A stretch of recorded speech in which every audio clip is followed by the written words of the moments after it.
Selamat pagi anak-anak semuanya, bertemu lagi dengan Bu Stevi untuk pendidikan agama Katolik dan Budi Pekerti kelas 2. Kali ini kita telah memasuki materi yang baru tentang Kain dan Habel. Sebelum kita mulai, marilah kita berdoa terlebih dahulu. Kita ambil sikap doa yang sempurna. Dalam nama Bapa dan Putra dan Roh Kudus, amin. Selamat pagi ya Tuhan, kami sungguh bersyukur dan berterima kasih karena Engkau telah hadir bersama dengan kami. Ajarilah kami untuk menjadi anak-anak yang mau berbagi kepada sesama kami. Ajarilah kami untuk memiliki hati yang ikhlas. Engkaulah Tuhan kami, kini dan sepanjang masa. Amin. Dalam nama Bapa dan Putra dan Roh Kudus, amin. Terima kasih anak-anak yang sudah berdoa dengan baik.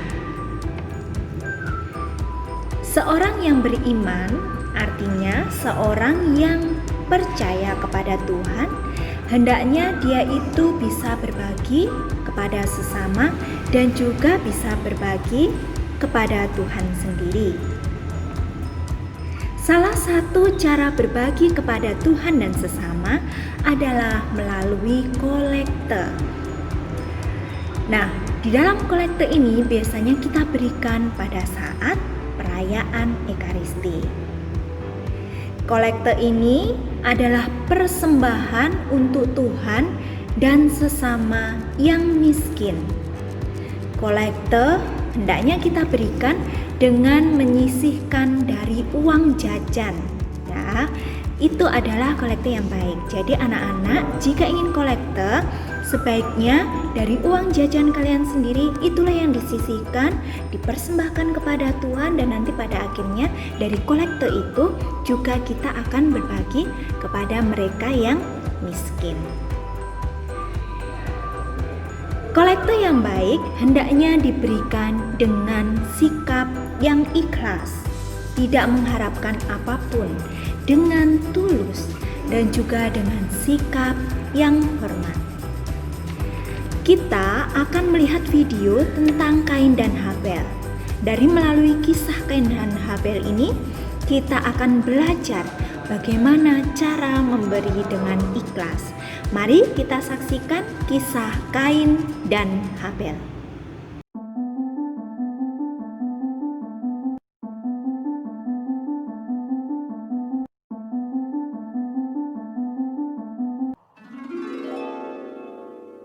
Adam dan Hawa. Kemudian mengandunglah perempuan itu, lalu melahirkan Kain.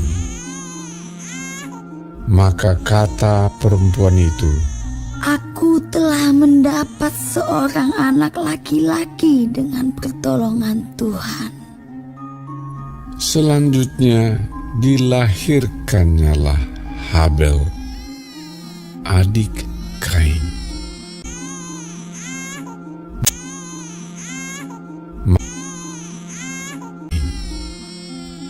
Dan Habel menjadi gembala kambing domba, Kain menjadi petani. Setelah beberapa waktu lamanya, maka Kain mempersembahkan sebagian dari hasil tanah itu kepada Tuhan sebagai korban persembahan.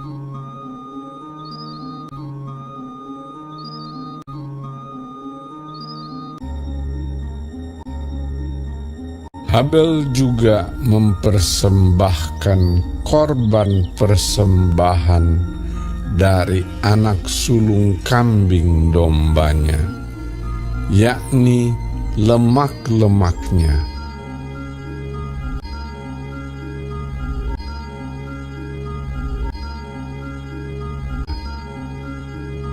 Maka Tuhan mengindahkan Habel dan korban persembahannya itu. Tetapi Kain dan korban persembahannya tidak diindahkannya. Lalu hati Kain menjadi sangat panas dan mukanya muram. Firman Tuhan kepada Kain, "Mengapa hatimu panas dan mukamu muram?" Ketika mereka ada di padang, tiba-tiba Kain memukul Habel.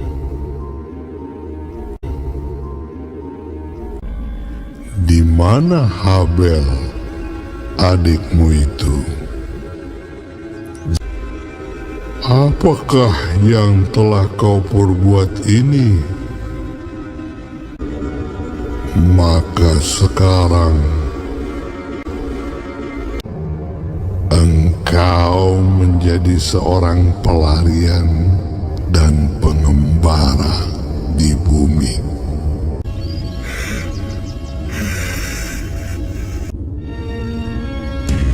Lalu Kain pergi dari hadapan Tuhan dan ia menetap di tanah Nod di sebelah timur Eden.